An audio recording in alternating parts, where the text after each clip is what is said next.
One right, yes. Two right, yes, yes. And so on and on. As the count grew, he slowed down and began to get shaky and weepy. He was leaving the water further and further behind, and he was getting afraid. Goblins might be about, and he had lost his ring. At last, he stopped by a low opening on the left as they went up. 7 right, yes. 6 left, yes, he whispered.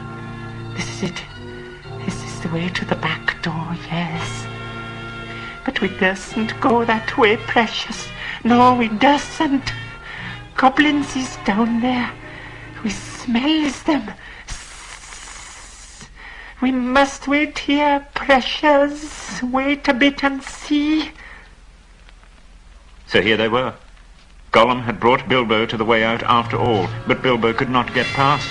There was Gollum sitting humped up right in the opening, and his eyes gleamed cold in his head as he swayed it from side to side. Bilbo almost stopped breathing. He was desperate. He must get away out of this horrible darkness while he had any strength left. He must fight. He must stab the foul thing, put its eyes out, kill it. It meant to kill him.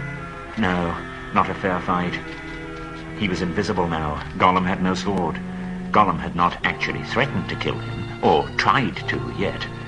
And he was miserable, alone, lost. A sudden understanding, a pity mixed with horror welled up in Bilbo's heart.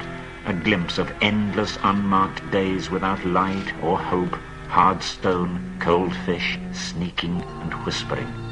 All these thoughts passed in a flash of a second. He trembled.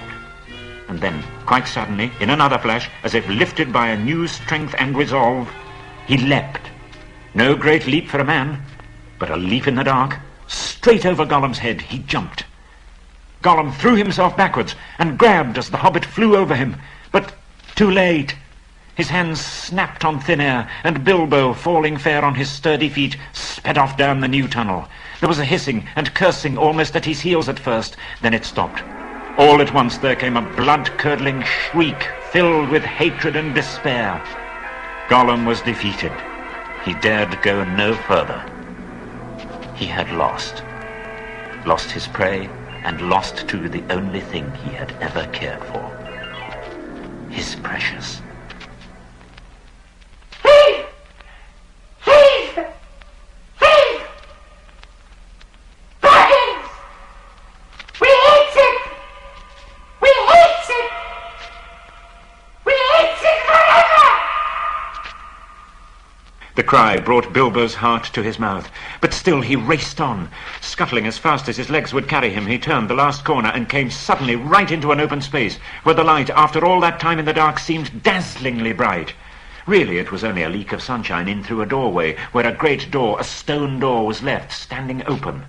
Bilbo blinked, and then suddenly he saw the goblins. Goblins in full armour with drawn swords sitting just inside the door and watching it with wide eyes and watching the passage that led to it. They saw him sooner than he saw them. Whether it was an accident or a last trick of the ring before it took a new master, it was not on his finger. With yells of delight, the goblins rushed upon him. A pang of fear and loss, like an echo of Gollum's misery, smote Bilbo, and forgetting even to draw his sword, he stuck his hands into his pockets. And there was the ring still, in his left pocket, and it slipped on his finger. The goblins stopped short. They could not see a sign of him. He had vanished. Whistles blew, armour clashed, swords rattled. The goblins cursed and swore and ran hither and thither. There was a terrible outcry. Bilbo was dreadfully frightened. I must get to the door. I must get to the door, he kept on saying to himself. It was like a horrible game of blind man's buff.